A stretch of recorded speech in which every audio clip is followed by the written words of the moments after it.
Hi guys, and welcome to Real Food. Join me as I review 2018's Spider-Man Into the Spider-Verse in anticipation of the new release, Spider-Man Across the Spider-Verse. Spoiler alert, I will be going into full details for this review, and I'll also be cooking up something featured in this film, so stay tuned.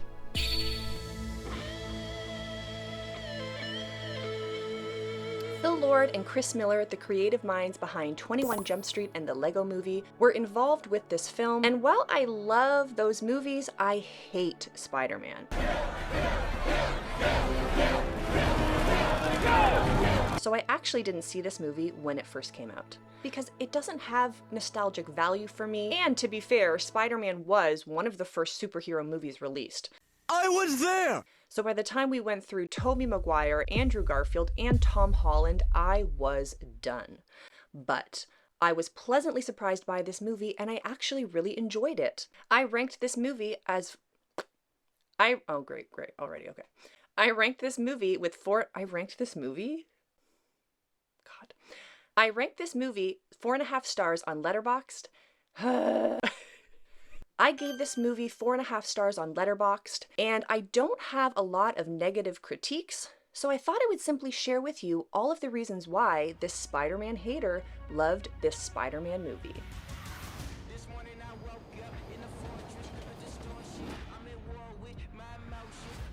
This movie introduces Miles Morales, voiced by Shaquem Moore, as the new Spider-Man.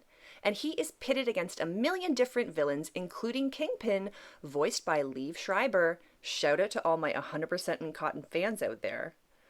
Did that sound weird? Who is threatening to disappear in New York with his super collider. Now let's just get the obvious out of the way. The soundtrack and score to this movie is amazing, and it looks incredible. It is pop art, comic book, lots of dots and lines and graffiti all rolled into one, and it just jumps off the screen. There are so many breathtaking sequences of Miles free-falling and swinging through buildings, but one of my personal favorites is the scene where he is getting pulled by the train. It is action-packed, and there is snow falling, which makes it beautiful, and there are bongos escalating in the background, which just heightens everything. You're kidding me right now. I got you. Hey kids, drop the body! Hey kids, get over here! Whoa! Now, speaking of action, I actually liked the fight sequences in this movie. A lot of the times in superhero movies when there are fights happening, my eyes glaze over because I don't know what's happening and I can't follow the action. But all of the fight sequences in this film were clear and purposeful. And yes, they were shot creatively, but I could still follow along. So yes, this movie has style, but it also has incredibly tight writing.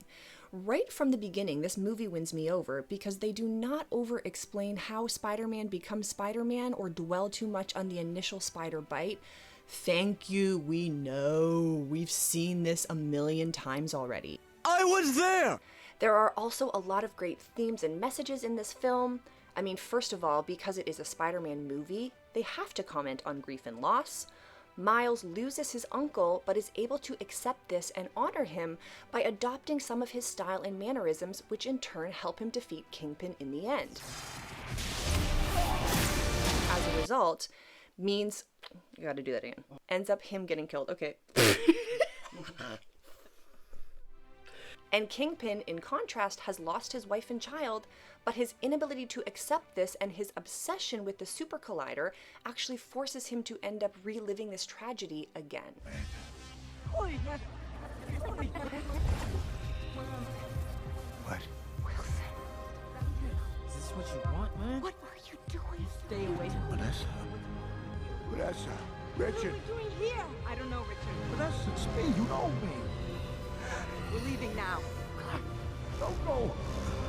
Also, side note, how juicy is the drama in this movie? I mean, you find out that Miles' uncle is one of the villains, the Prowler, and then when the Prowler finds out that Spider-Man is his nephew, he refuses to kill him, which in turn gets him killed. Ooh! As a person who used to watch soap operas, I am here for the juicy drama. Another theme in this movie revolves around choice. Dr. Octavia, in this universe, a woman voiced by Katherine Hahn, explains that all of the parallel dimensions exist because people made different choices. Both Miles and the Spider-Man / Peter Parker tasked with mentoring him, voiced by Jake Johnson, struggle throughout the film with knowing what choice to make. At one point, Miles asks Peter, When will I know I'm ready? You won't. It's a leap of faith. It's this encouragement and the acceptance of his father which allows Miles to incorporate all parts of himself and embody a Spider-Man that is truly unique to him. I see this spark in you. It's amazing. It's why I push you, but it's yours. Whatever you choose to do with it, you'll be great. And Peter Parker is forced to take his own advice, and he makes the choice to return to his life with Mary Jane in an effort to reconcile their relationship. How do I know I'm not gonna mess it up again? You won't. Right. It's a leap of faith. This really pairs nicely with the movie's message about resilience. Throughout the film, the main characters are encouraging one another to keep fighting against adversity. No matter how many times you get knocked down, you just keep getting back up. But of course, you cannot do that without the support of others, and that leads me to my favorite and final takeaway from this film. No matter who you are or what you look like, you can be a hero. So long as you... And that leads me to my favorite and final takeaway for this film, that anyone can wear the mask. No matter who you are or what you look like, you can be a hero. So long as you are true to yourself, you try to make good choices and you help other people. And this is in stark contrast to so many superhero movies out there, which champion the idea that there is something uniquely special and rare about being a superhero. For all these reasons, this Spider-Man movie holds a special place in my heart. And remember, with great power comes... I love this burger. It's so delicious.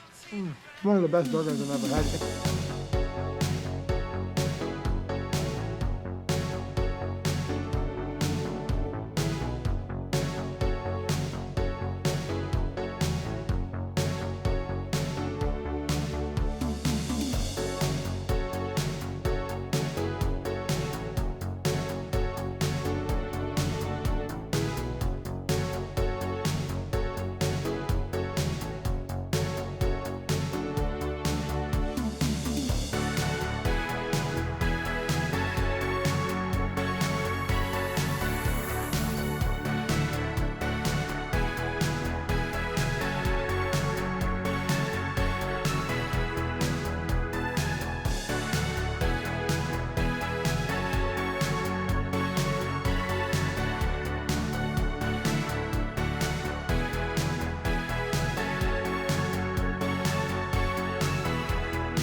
I can't believe I'm saying this, but much like the first film, I gave this a rating of 4.5 stars on Letterboxd. I really enjoyed this movie and it was an absolute delight for all my senses. The plot is a really natural progression from the first film, and so things kind of continue on, but in an even bigger and better way. For example, the stakes and the scale is even bigger.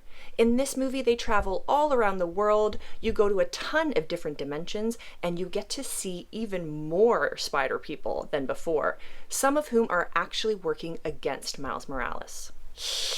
Speaking of characters, the character arcs in this movie are particularly well developed, even for smaller secondary characters like Miles's mom. The villains, again, also get a little bit of a backstory, which I think really helps their motivation feel that much more believable. Of course, the animation and the action in this movie is unparalleled. At the end, there is rain pouring down, and for me, it was reminiscent of the scene from the first movie with the snow falling. It is absolutely striking. Overall, I actually enjoyed the animation more in this film. You've got that classic comic book look, but you also have more variety in terms of art styles and mixed media incorporated throughout. For example, some of Gwen Stacy's scene... Great. For example, some of the scenes with Gwen Stacy look like watercolor, and it is absolutely beautiful. Okay.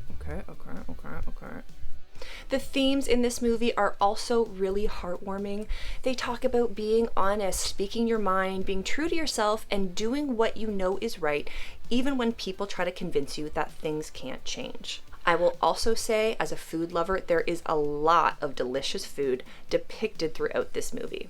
My only complaint is that it is so fast-paced and action-packed, but you don't get a fully satisfying ending because it is a two-parter. So, have I been converted to a Spider-Man lover? No. But do I love these movies and will I see the next one? Yes. And I would encourage you to do the same. Hasta la bye bye.